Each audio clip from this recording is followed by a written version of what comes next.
Hi everyone, here we are for yet another session of Connect. Here we have Maxim from Kreo, or Max. He will talk us about building concept automation, all the new software products. I think Maxim will give us a run through of what Kreo is right now and a bit the journey he's been through in order to set up that product, previous products, and the company as it is right now. I'm very excited for this talk as I don't know that much about Creo, so also hearing about its history is going to be very, very interesting. But I'll let you introduce yourself, Max, and I'll just hop in the backstage. Okay, so I'm going to share my screen. Yeah, I'll stop. Can you see it? Can you see my screen, Matteo?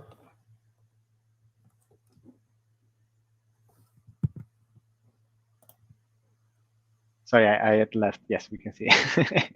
Okay, no problems. Okay, yeah. So thank you very much for having me here. I'm excited to talk about this.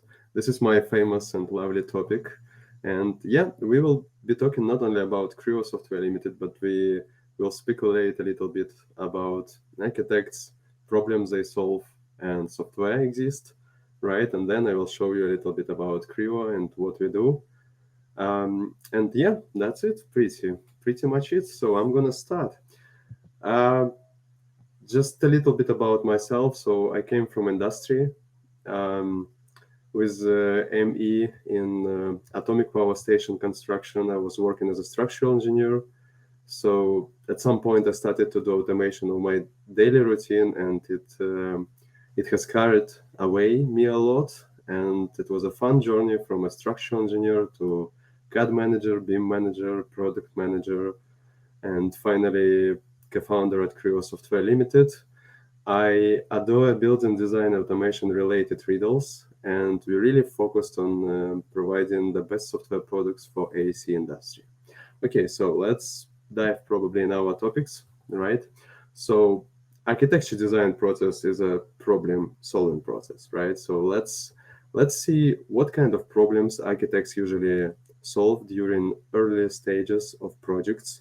Obviously, we're gonna just to make this presentation on this topic a little bit more specific, we're gonna talk about only about early stage projects, and we're gonna talk only about, let's say, residential and mixed use buildings to make it just a little bit simpler. Okay, so the problems architects solve. There is a site, okay, and we need to provide, let's say, a few hundreds of square retail space, back of house, this unit mix, basement should be avoided, net to gross efficiency, blah blah blah. All homes must include private amenity spaces.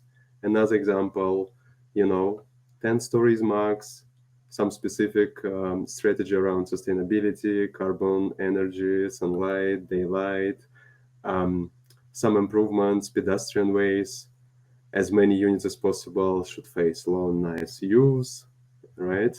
The third example, so this amount of units per core, being bike stores and light provided within building envelope, roof space is acceptable for some plant, on-site parking should be kind of around 3% for disabled, and this kind of problems that architects usually solve. I just wanted to put them here in front of us so we can speculate a little bit about what kind of software we need to solve these problems, right? And before we're gonna search for this software, I would I would like to find some kind of a common criteria this software should have, right? From the problems which I showed you, it's absolutely clear that software we are looking for should be capable of 3D modeling, editing, rendering, at the same time 2D drafting, presentation, annotations, some schedules or specifications, right? So this is kind of main characteristics of software we are looking for. And obviously, when I personally search some software, I usually use some specific sources. For example, G2 Crowd. And when I tried to understand, when I tried to use this criteria and to find out which software does exist in the market, except the software I already know, right?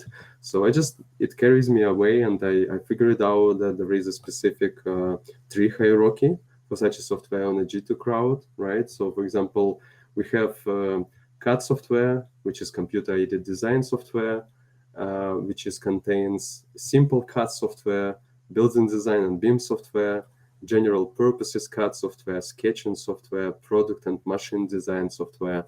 Also, there is a very fun category which is very famous right now. It's urban planning and design software.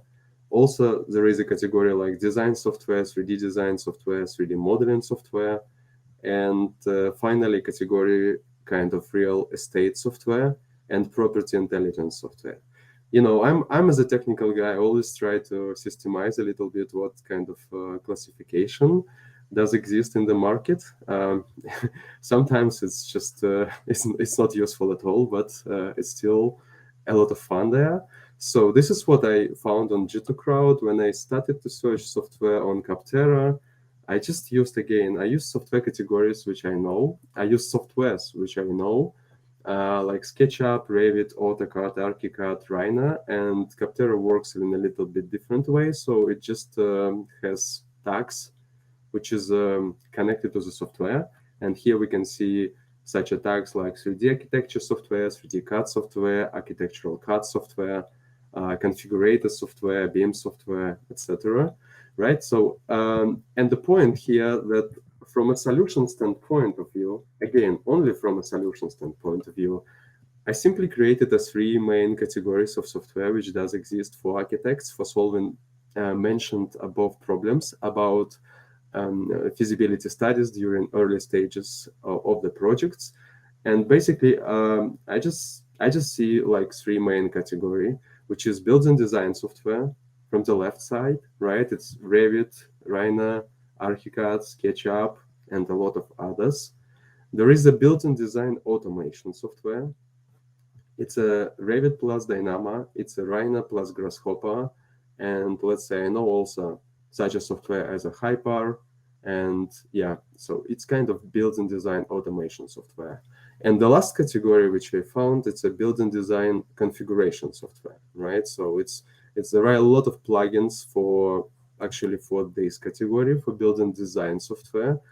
And it's also such a products like a SpaceMaker, TestFit, Archistar, Delvi, Kreo. This is our product, so I put it here.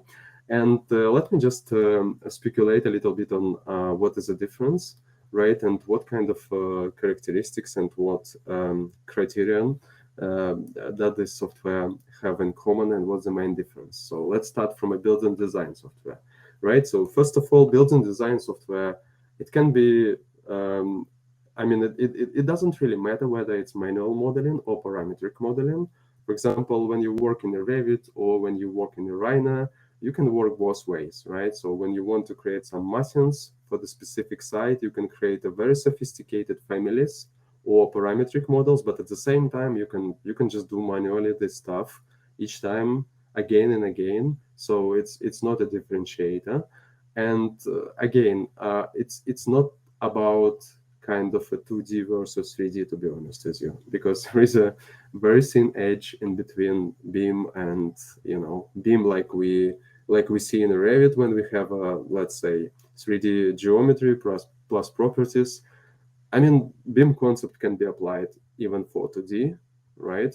So we have a 2D, I don't know, dynamic block with a specific properties which is updated. And yeah, it's also kind of a BIM modeling. It can be a BIM modeling. So this is about building design automation software. But the point here is like it's usually 3D modeling software where you can do manual or parametric modeling, where you can create some specs and some specific reports. When we're talking about building design automation software, and it's a little bit different. So all building design automation software, they have some specifics, which is make them really different from building design software. So first of all, building design automation software, has a very kind of a specific visualization environment, and they usually connect it to building design software. It's like Revit has Dynamo, right? So you can do mass in Dynamo, you can generate elements in Dynamo, you can do algorithms in Dynamo, and you usually use Revit just for visualization purposes or for input purposes. The same for Rhino plus Grass. So they also, Dynamo and Grass, they have a very similar concept, UI concept, right? So components, they represent a set of operations, and wires connect components in the kind of flow, right? As you see here. So we have different components like operations and wires which connects these components together. Okay, and also all kind of built-in design automation software, they usually have a programming capabilities. So you can code basically. So you can use some languages like Python, C Sharp, and you can just basically code stuff. So this is the main differentiators for building design automation software. When we're talking about building design configuration software, in comparison to building design automation software, is more like a more like high level software, you know. So and basically building design configuration software, it contains different predefined building concepts or building configurations, right? So there is no, let's talk a little bit about the differences in between building design automation software and design configuration software, right? So for there is no difference from a, let's say, technology standpoint of view. Both software, as you know, in Rhino, in Grass or Dynamo, you can connect any algorithms you want. You can create your own algorithms. You can use generative design flow. You can use machine learning. You can use whatever you want. The same applicable for building design configuration software. Although you cannot manage it in so flexible way in building design configuration software. This is why for building design automation software, it's usually applicable what we call low code or no code solutions. So basically you have solution which allow you to build your own pipelines and to create your own kind of flows specifics, right? In the building design configuration software, there is usually a very concrete user interface and user flow. So as software provider created, right? So and it's already more high level, and you cannot tweak things. You cannot write code. You cannot connect your own algorithms, right? So it's like software application. So I hope it makes sense, and I'll go further.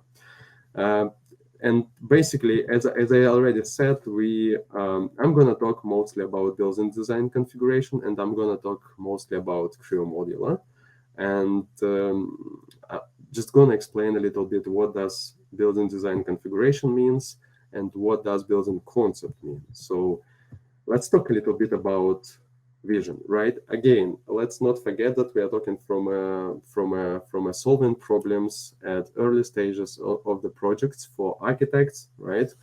And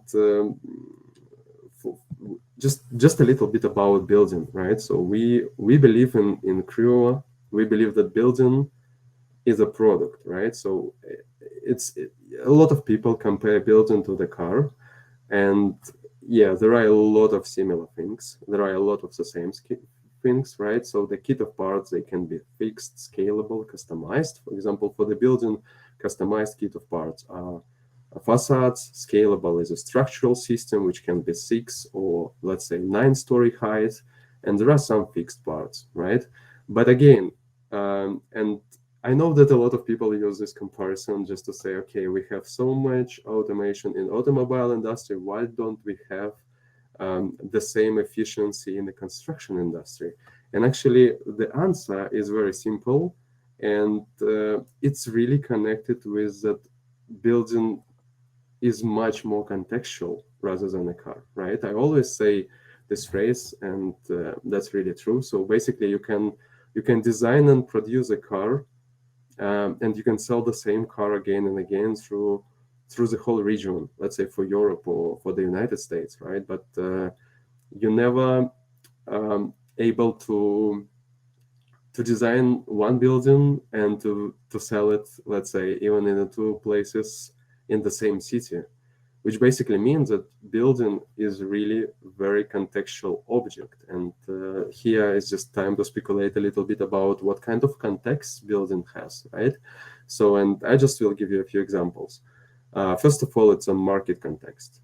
Depends on where you architects design their buildings, they have a very specific requirements.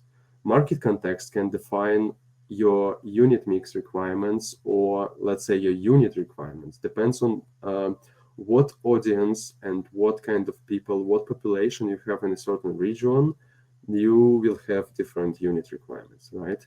Another very kind of important context, it's a site context. So site context, it's all about flooding zones, listed buildings, right? So if you, let's say if you have a site which has a 20% of it as a flooding zone, basically you cannot build there. Or if you build there, you should take into account specific conditions, and you should you should fix them. You should keep them in mind. Also, again, listed buildings. Also, it's about some specific requirements around this site. It can be different tubes underneath of this site. It can be specific soil conditions, etc., etc. The next context, which is very important, it's a planning context. It's all about transport. It's all about pedestrian ways. It's all about sunlight daylight calculations. And when you build a building or you design a building in a certain region, you will have requirements to your facades because they should be appropriate for the current architecture, and etc., etc., etc. The first context I would like to mention, it's a building context. So here it's all about buildability. I'm not sure this word exists in English, but anyway, so your building should be buildable, right? So there is a certain unit mix, there is a certain finishes, right? So your building has a specific topology. Let's say if it's a residential building, it's a corridors, units connected to them, lift halls, etc., etc. And that's not it. I mean, there are a lot of other contexts, like construction context or logistic context. For example, when you build a building or you design a building in a specific region, and this building will contain different prefabricated parts, you should make sure that these parts will be delivered to the construction site, right? It's not, of course, it's not all of this context usually managed by architects, but the first four definitely managed by architects, or they're respected by architects when they solve these problems on site during early stages of the project, right? And so here a little bit about our vision and what we think of a building, right? So for us, building concept, and actually it's equal to building DNA, and we in Kreo, with our product Kreo Modular, we cover building context only. Okay, so of course we want to expand and we want to be able to cover other different contexts, and we do partially, but the main our priority is a building context. And so building DNA or building concept in our understanding contains three main components. The first one is topology. Topology is all about spaces and adjacencies, right? So different building types has different topology.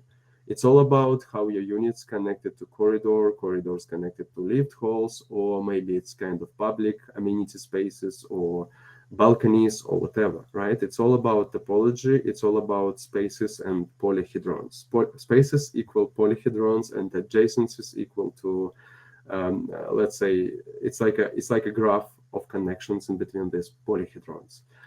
The second component is design guidelines. So when you design a building, right, there are a lot of different design guidelines. Fire safety rules, for example. So you cannot build a very long corridors because of these rules.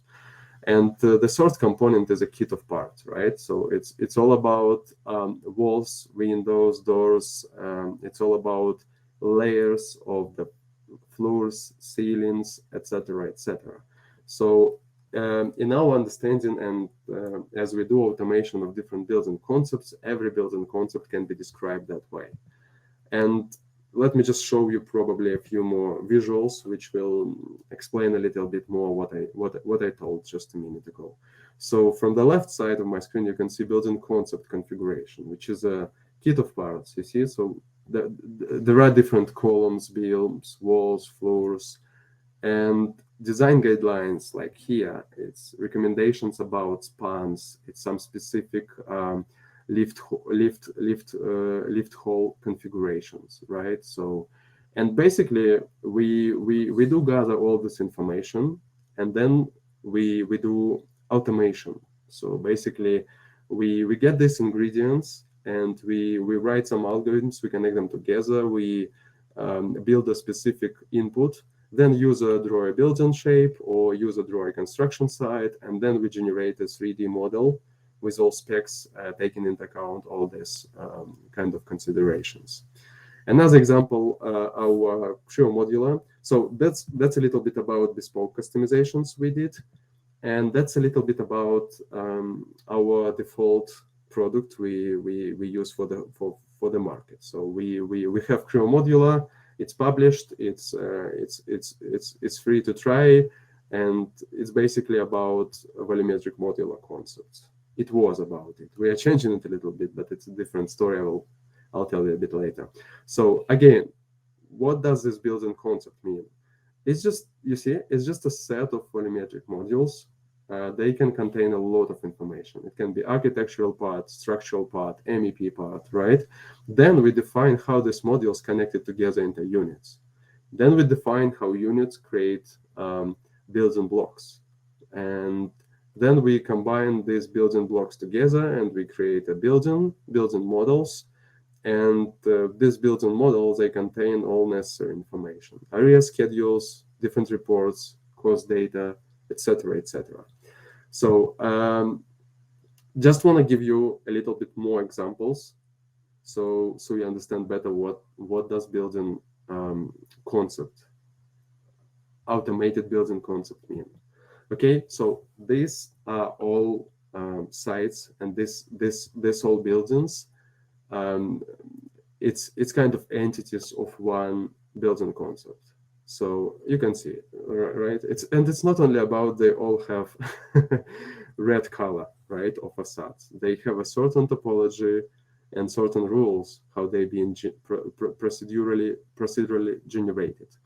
Again, as I said before, it's not only about facades color, or it's not about orthogonality of the building, right? When I say orthogonality, I mean that this all this part of the building, they kind of are orthogonal. There is no curved parts, but it's not about that, because these entities, which you see right now in front of you, are also examples of the same building concept. So as you see, it's pretty curved building, and this building has a different facade color. So, and also it's even not only about architectural part of the building, because these models, they look like a conceptual models, but it's not only about that. So we did automation of different concepts which contained a structural part and which contained MEP part. So also, it's even not only about these main components of the building. It's also about how user creates these building concepts.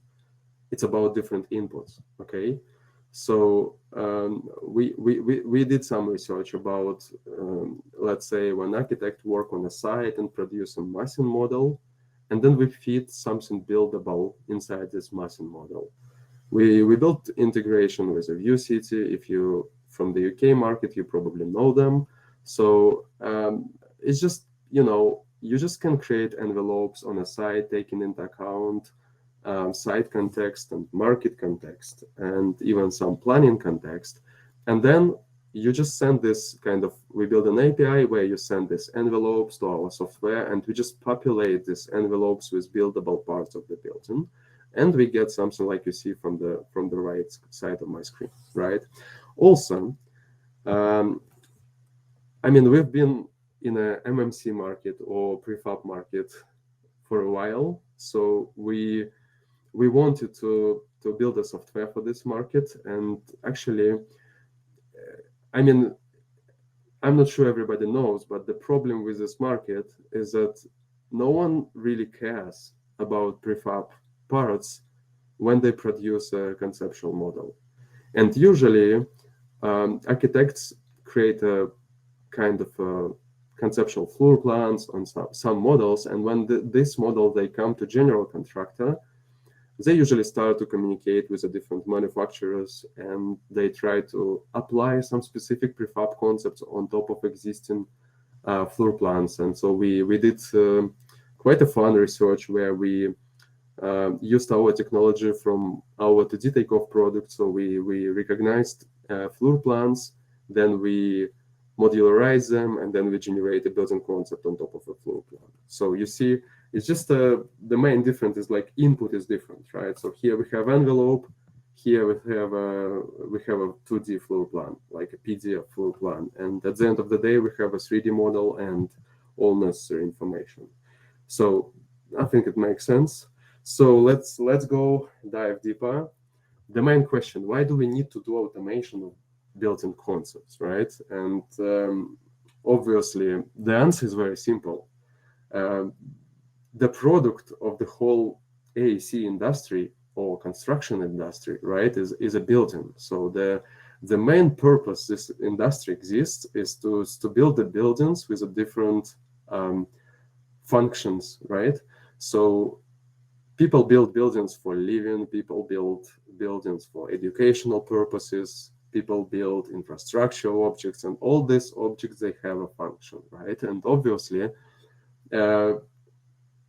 not all buildings in the world different, especially when you do build buildings for living, for people, right? And everybody talks about houses crisis and etc. etc. And the point is, we just heard a lot, and we also, I mean, me and a lot of guys from my team, they have architectural background, structural engineering background, and we know that when we need to build the buildings for people to live, we don't need to spend months on doing design for them, right? So we think that such a project should be accelerated, and the design process should be much faster and much more improved. So this is a very simple answer, right? So the next question is which building concepts we should automate? Obviously, we don't need to do automation of very unique and very bizarre projects because it doesn't make any sense, right? So we need to do automation of similar building concepts. Let's say it's kind of repeatable buildings for residential purposes, hospitals, hotels. It's also about buildings, let's say, when you have a certain region and certain rules, and you just do design of a different buildings, which actually looks similar, you do it again and again. Obviously, it worth spend some time to think up a building concept and then to automate this building concept to improve your design phase. Yeah, so I hope it makes sense. And time for a quick live demo. I just want to show how building concept can look like.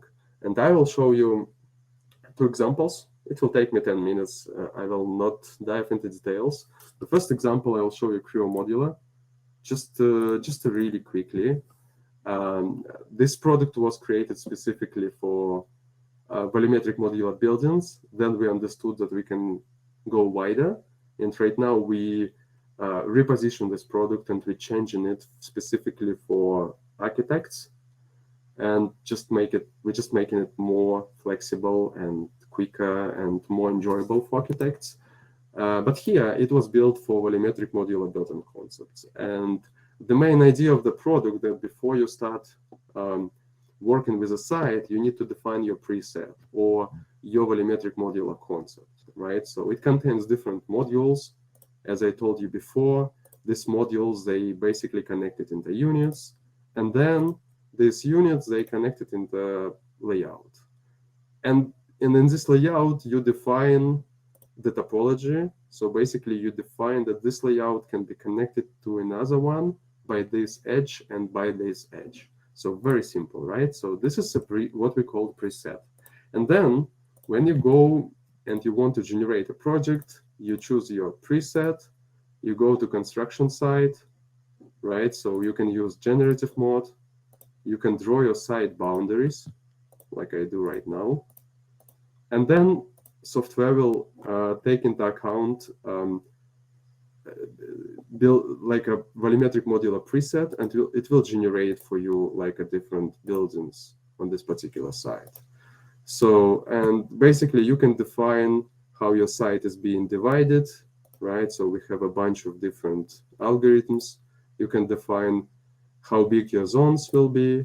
You can adjust some stuff manually, right? So basically you have parameters, you control them, you change them. You get a Maksim model, which is produced taking into account sunlight and daylight calculations.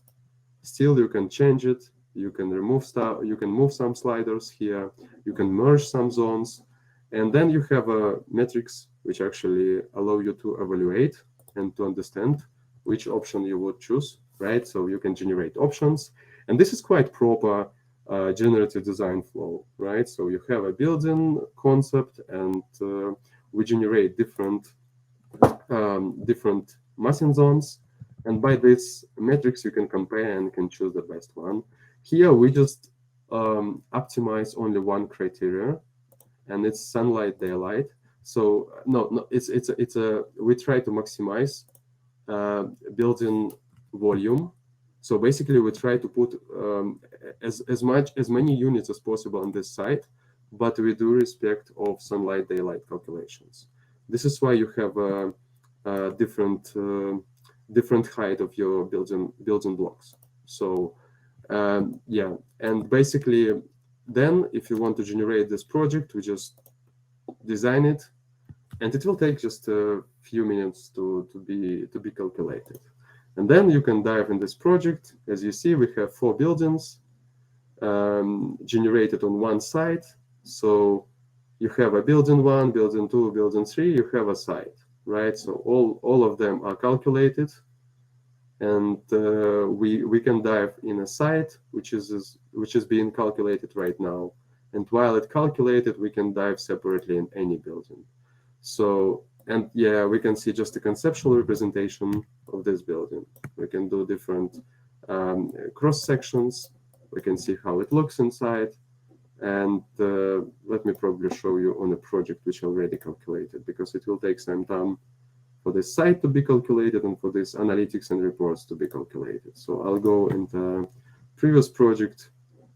Actually, it's already calculated. As I told you, it's pretty quick. Yeah. So here we have a site which contains different buildings, right? And we can do different cross sections. We can check how it looks like. We can go inside, go around a little bit. Yeah, we can go here. Yeah, that's how it looks like. So, and also, let me just go to analytics. So here we have information about this particular master plan, and we can dive into every building, and we can see some metrics, area schedule summary, unit mix summary. We do calculations of cost. But again, the idea is pretty simple. We just have a lot of parameters calculated automatically, and the cost guys, they have their own benchmarks, and they just connect rate to these parameters. That's it. And dashboard with a specific metrics. And also here, as I told you before, we have a report part where you can build any report.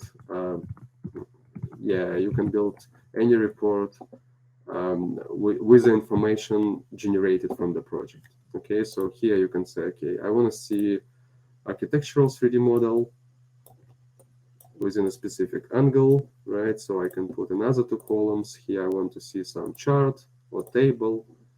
Here I maybe want to see like a floor plan. Yeah, this layout I built by myself. It doesn't have core, but no worries. I just I just have a lot of have a lot of fun playing with our software. So here we can also say, okay, let's put some um, surrounding information. We can go to Google Maps, for example. Oh, yeah, let's go to Google Maps. Let's put this guy somewhere here. Let's say we're building something here, and we can actually copy this HTML and we can implement it into our report. Then you can save this report and you can send this to client, and client will be able to basically to check all this stuff. It's like feasibility study, right? Okay, that's about Creo module. I don't want to spend a lot of time. So this is what we call a building configuration software, right? I'll show you one of our bespoke customizations we built.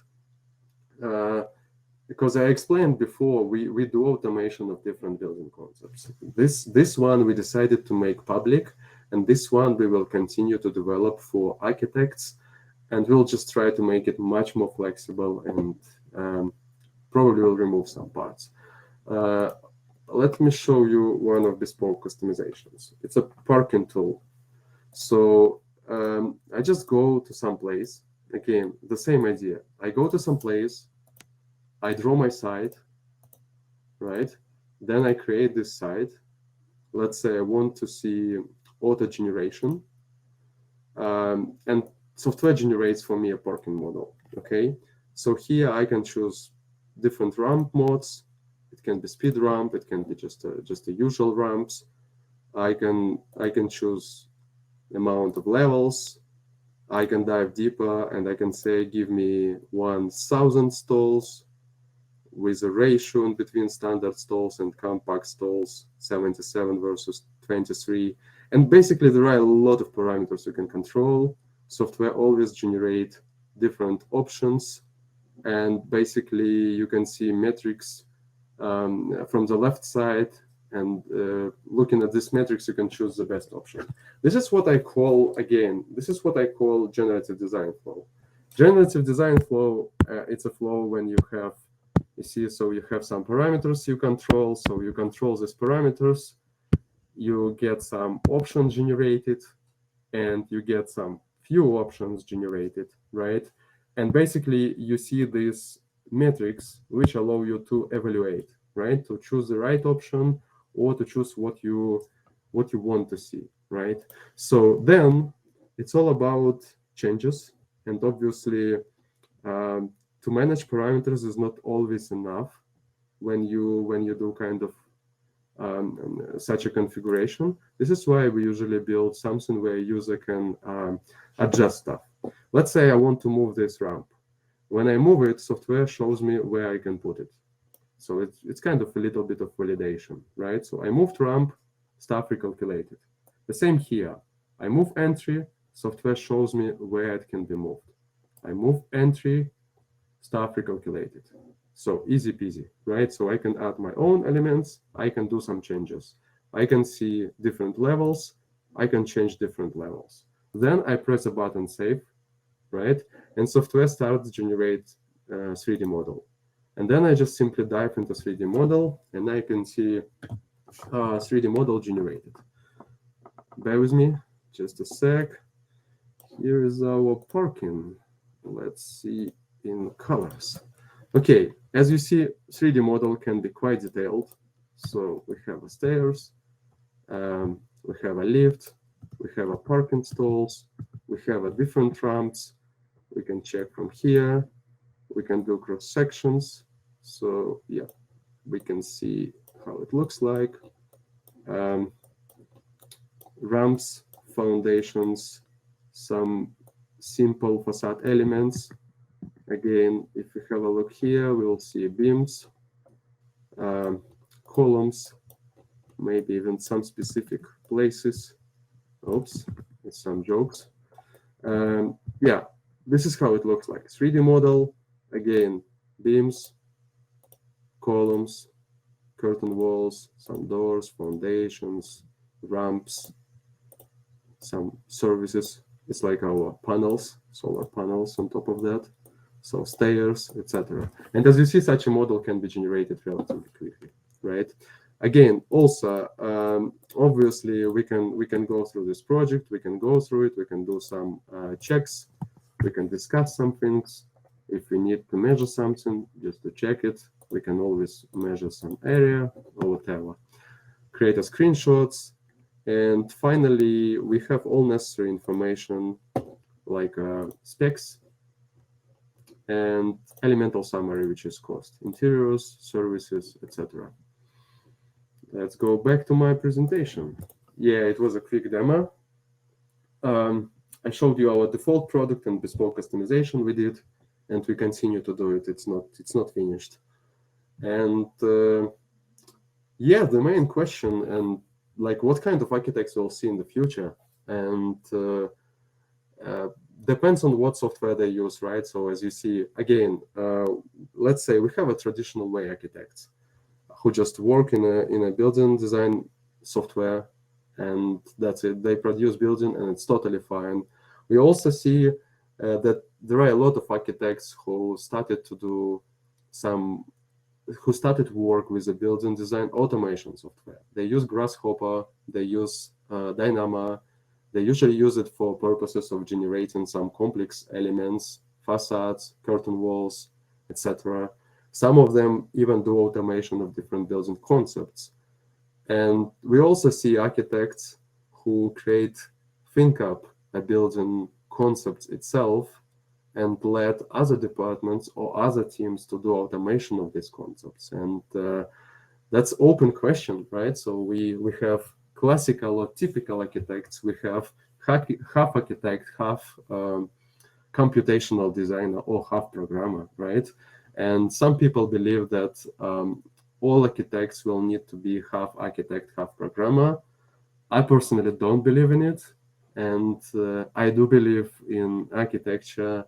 And I think that the next level for architects is a kind of a thinking up about building concepts and specific people. It can be, again, computational department or some specific BIM VDC department, some specific groups who do automation of what architects sort up. Yeah, and I do believe in such a future. But again, we also see kind of a full stack architects who can do whatever they need, and etc. It's open question. We probably can discuss it after presentation. And actually, after presentation is happened right now.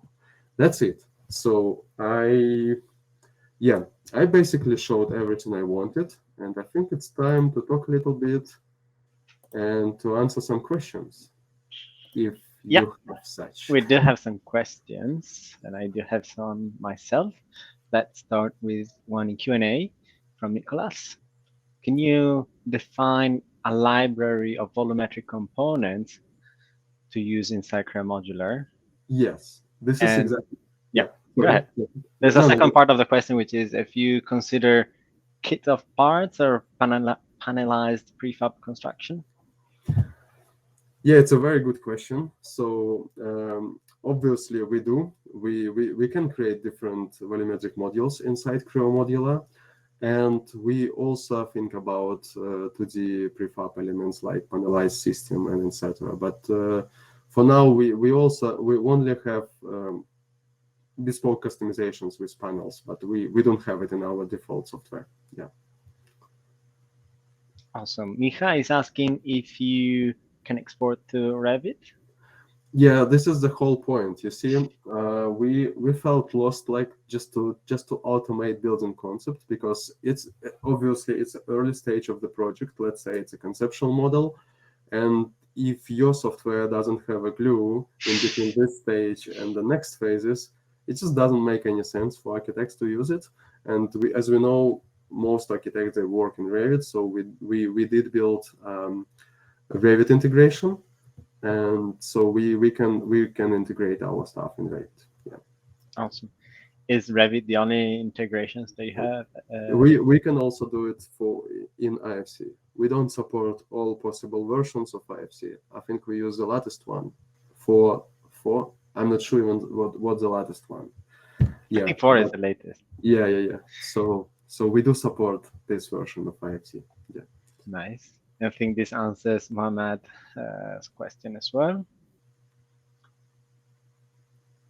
Then I do have a question myself, and you showed us in the live demo some UIs that it looks so easy to use that it makes me think that anyone could use your software. It could be an architect. So, and I'm sure part of your mission is to enable architects to do what they do already better and faster. But maybe you also have a goal to not require an architect anymore to produce No, all this we don't. design. We don't have such a goal. We love architects, and But we do you want the think best. it could be a consequence, despite the fact you want it or not? No, it shouldn't. It couldn't be a coincidence and consequence. So because it doesn't matter. Let's say if a contractor produce a model by themselves, and they still need someone who will be able to get a permission for this model. And to be honest with you, if you think about architectural process, and if you think about, let's say, design build procurement road, I mean, the ideation process is very important, and this is where architects have a huge value. And this is personally, I don't see that anyone can be able to replace, but still, these concepts can be useful for manufacturers. Mhm. And we had a lot of requests from manufacturers because they need to showcase their kit of parts. They need basically to showcase what can be built and how much would it cost for the clients. And also we had a lot of requests from contractors. Mhm. Again, they have business developers, and sometimes discussion starts in between client and general contractor without architects. And in that case, general contractor will need to be able to generate something and to show to the client. So there are some cases which might happen, but at some point they always need architect to be involved. Yeah. And to be honest with you, it's really hard to involve architect when you already generated a conceptual model, because architect will smash your model. This is why we just found kind of the easiest way for us is just to be friends with architects and to build a software for them. Yeah.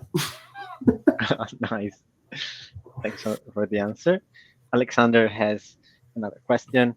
What matrix is used to evaluate the design despite Mhm. daylight, as you mentioned already? So Yeah. So in Kreo Modular, we have gross floor area, we have developable site ratio, we have sunlight, daylight, and I mean, it's pretty easy to add any additional metrics, to be honest. The point is, again, why building automation software is popular? Simply because, as we know, from project to project, there are a lot of different metrics which needed to be considered. And they really different from project to project, and obviously we can update our list of metrics for a specific company. So yeah, there are a lot of varieties. Yeah, unfortunately, nice. this part we don't know how to make very customizable for users. This is why we do update them under the hood. All right. While we wait for more questions and answers, I have a tricky question for you, Max. Go And it's ahead. about how do you differentiate between other building configurators? Some of the names that you mentioned before. I don't know if you Hmm. if you want to go through. Okay. So I do differentiate. Depends on what context is taken into account.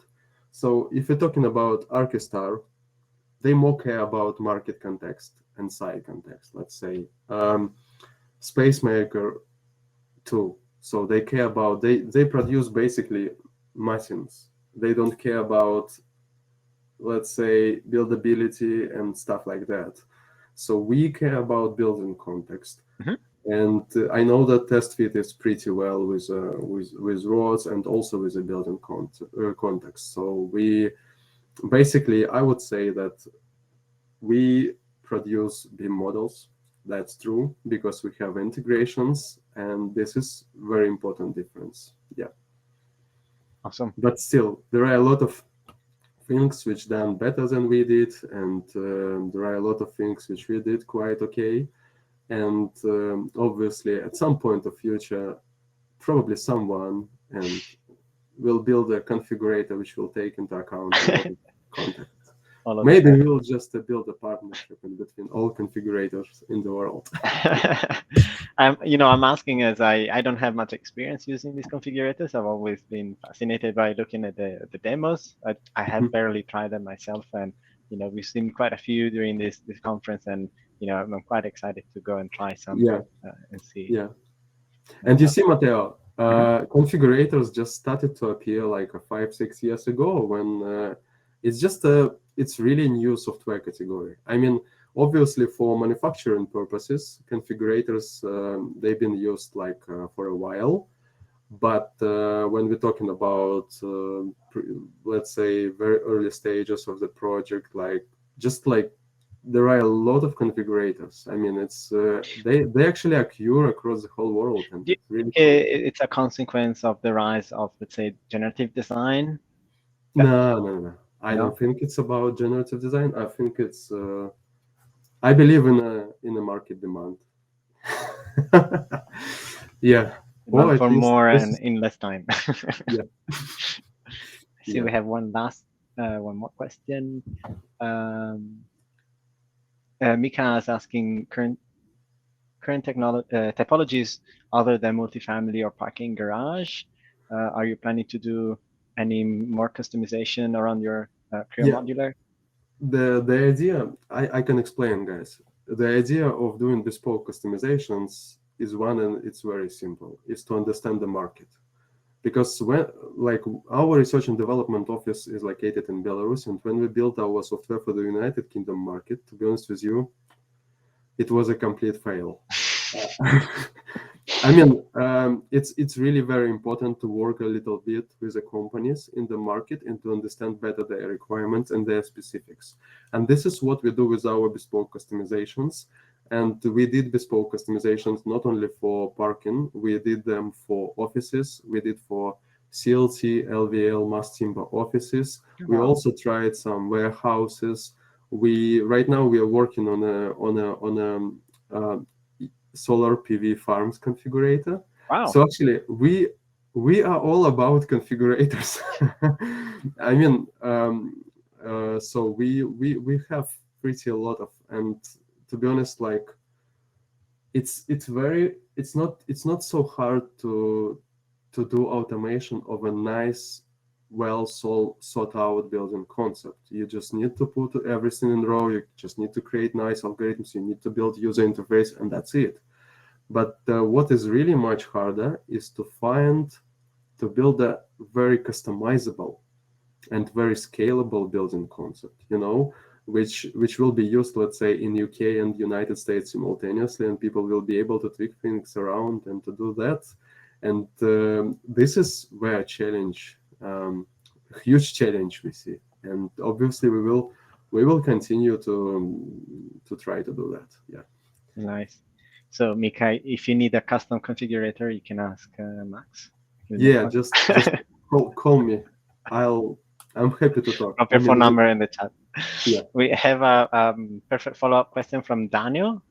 He's saying that, it seems you're trying to make your configurator much more flexible than the competitors. And he says that flexibility is great, but that might come at the cost of specificity and accuracy. How do you hmm think about this trade-off? yeah. It's all about trade-offs. No, I mean, I'm not joking. It's really all about trade-offs, and we want to find this balance. It's a very good question, and we want to try to find this balance. Basically, sometimes we say that we marry architectural functionality, structural efficiency, and manufacturing efficiency in one solution. But it's not always easy task to do. So yeah, But do you agree that your offerings are a bit more configurable than the yeah. rest? I wanted to finish. So I'll explain what the point. And we work with a lot of vertically integrated companies, and this is why I can say for us for now we are not flexible enough. We always choose accuracy. We always choose let's say that way. We always choose supply chain kit of parts instead of flexibility. Unfortunately, but we probably will change it. Yeah. Yeah. I also see a question from Mika Gray. Yeah. Flexibility beats specificity every day. Yeah, that's fair sentence. Just I quick like it. note, I might drop out as I need to introduce the next speaker, but you can go ahead. And the Okay. session will continue as long as you're sharing your video. As soon as you close it, we'll stop automatically. Okay. So yeah, I'll continue to answer to Mika's question. And But thanks, yeah, just to conclude, thanks a lot, Maxim. If any of the viewers has missed his panel, he participated the panel on the first day on the, what was it, the Startup Hustle. It yeah, was it was very nice. interesting, and also some provoking questions were being asked. So do check it out in the replay Yeah, section or in the videos we'll upload to YouTube. I'll let Maxim answer any future questions you may have, and enjoy the rest of the conference. yeah. Thanks, Okay. Maxim. Yeah, thank you. So technology and every real world scenario. I truly believe that there are two ways to solve a problem in our industry, right? So the first way is to do a process fix, and the second way to do automation. And right, so the more efficient process, the less automation you need to do. For example, when we have a vertically integrated company which has architects, contractors, and manufacturers under one umbrella, we need to do less automation because a lot of flexibility already cut off. So, and when these two ways they basically connected together, we have the best place to do automation, and we can really improve industry a lot. I also see Dale. Where is the dog? My dog in Minsk. So I'm in London right now, and I miss him a lot. Yeah. So I'll check a chat, guys. If you have any other questions, please write them in the chat, and I will be able to answer on them.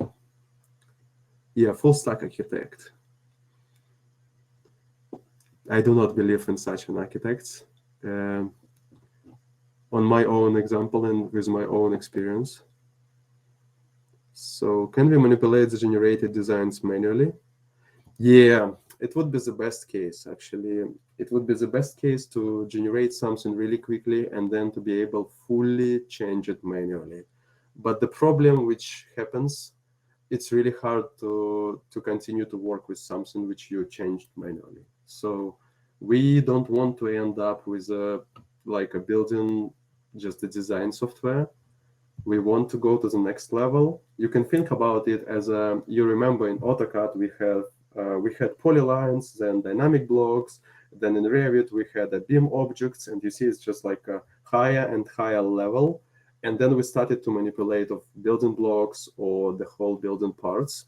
And so we believe in this approach. But who knows? Probably architects will push us to add more manual editing in our configurators. So do you plan to do a specific version for Russian market? It's a very good question. We don't plan to do it yet, simply because I think every market is a little bit different. And Russian market for me is very specific because I'm from here, I'm from there, and but who knows? We'll see in the future. Maybe we will change our mind. Right now, our main market is the United Kingdom, United States, Europe. We'll see. Maybe we'll end up in Russia. Who knows? So.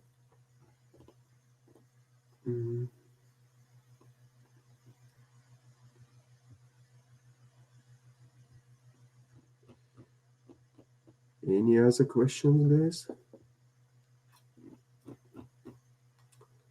Okay, I think it's it's almost time. Yeah, it's time. So thank you everyone for your questions and for watching this presentation.